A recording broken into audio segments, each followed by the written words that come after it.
welcome to Once Wild Ranch. So I'm Lee Scribner, and I'm here with my new burros that I received down at Ridgecrest. A couple of them are from Chemehuevi, and the other one is from Clark Mountain, which I believe is the orange one.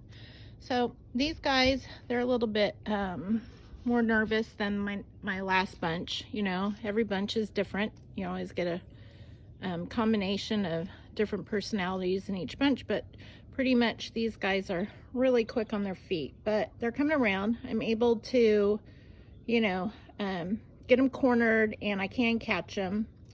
They have stopped, you know, throwing kicks at me. That was their go-to, but you know, you can't discipline that because that's just showing you they're frightened and they're protecting themselves. So a lot of gentleness, kindness, and just let them know that you're not there to hurt them.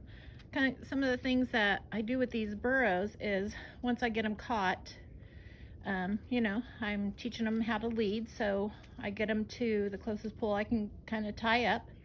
So you can see that one right now. This is day 3 tie-in. She's got a nice U in her rope.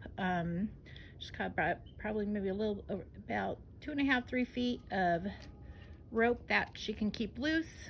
This kind of teaches them how to, you know, release off of pressure, and they're not pulling on me. So they're kind of doing it themselves. You can see she's nice and relaxed. This boy too, he's nice and relaxed too. See the nice U? I like that. This is a gelding here. He's, you know, it's got some fear in him. She's kind of, she didn't like her head being touched, so I'll go over all that, each individual one. But you can see this one, you know, she's got a U in her rope as well, and that's what I like to see, her standing there. And so what I do is I tie him up, I walk away, do something, and I come back, I pet them all over, I brush them. Today's the first day of brushing. I brush them, and then what else I like to do is I just take a fork rake and I start cleaning around their feet, and which I can show in a bit as well. But all that is getting them gentled. So this burro here, this Jenny, you know, she was just weaned off of, had a baby weaned off of her, and she was very protective. She would turn and come back at me with her feet and just keep coming backwards. But she's stopping to do that. She also did not like me touching her ears. So I will approach her. She's doing a lot better. I call her Matilda. She just looks like a Matilda to me. But you see, she's not pulling back on the rope. She's allowing me to come up. She had a really hard time with me touching her ears yesterday. So let's see what she does. Not bad. Not bad. To the point where she was not, yeah.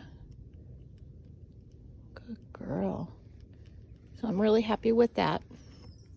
I come around and, you know, I got a brush here, and I take the brush. I did pick up their front feet yesterday and clean them. You can see she still wants to move, but I allow them, I want them to be able to move and move away from me. So the less I have them confined, the more relaxed they are. They're even better when I untie them. So keeping them tied and working with them isn't always the best case. It depends on the burro and how I feel, my gut feeling is about it. But I will release one if I have one that's really fighting on the rope and doesn't want me to touch them because they're feeling confined. They're feeling, you know, that they have to protect themselves, and they're going to fight more. And sometimes being off the lead, you know, not being off the lead, but being untied, you know, just gives them a little opportunity. They can move around and they don't feel trapped. But these guys, like I said, I've been working on about 3 days. You know, she'll still want to move, but you can see, you know, she's not firing at me, kicking at me anymore. No, she still wants to kind of pull back on that, but she knows that if she steps forward now that she'll get a release. So I will approach her, let her know it's okay. Good girl. You know, I touch them all over. I take my hands, I get my hips close, I run down their legs. You know, she'll move. You know, I'll keep my body close. It's okay. She's not panicking. I mean, there's a big difference in day 3 than she was before. This little guy, I call him Tango.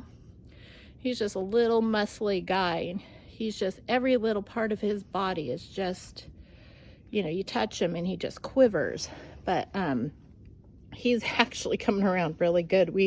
My husband, we got him kind of leading last night, so he's doing good. But you know, I kind of want to show you, they all have their fears in different spots. You know, obviously this guy is not fearful in his head, and he's actually going to come around really good. You know, he was, when we got him, he was just firing at everybody, the donkeys, you name it. You know, you can see he's pulling back a little bit, but not panicking. I mean, he has a way he can go by me if he wants.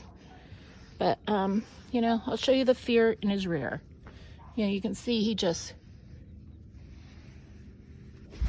you know, he gets quivery. So I just come back, and that might be too much for him, but I need him to know it's okay. They may not go that, hey, no. So I keep going because I'm not going to give him up. Then go back up here and release and tell me he's a good boy.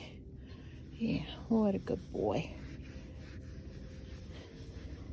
So, and he's letting me touch his ears too now. He's actually a sweet boy. But, you know, he won't just fire at me. He just doesn't like that feeling.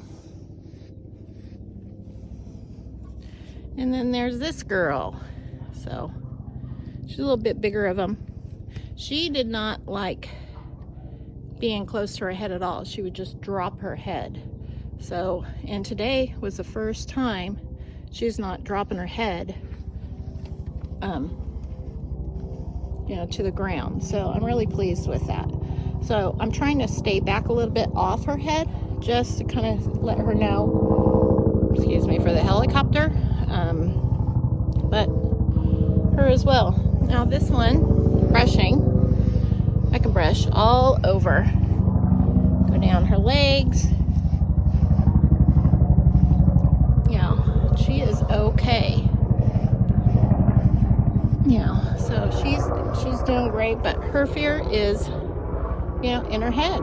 As that guy there, it's in his rear. But, you know, just little approaches, just let him know. You know, just be kind, soft, gentle. You know, see how she looks away. She just doesn't want me to have anything to do with her head. And that's okay. You know, we really don't know what has happened in her past to him, you know. She might have was attacked a lot in the face. Who knows? Or that's just, you know, her go-to. But, you know, you can't discipline them for that. And you just have to let them know they're safe. And just a lot of gentleness, kindness, softness. I try to keep my voice very soft. I talk to them, communicate with them. I just do everything I can.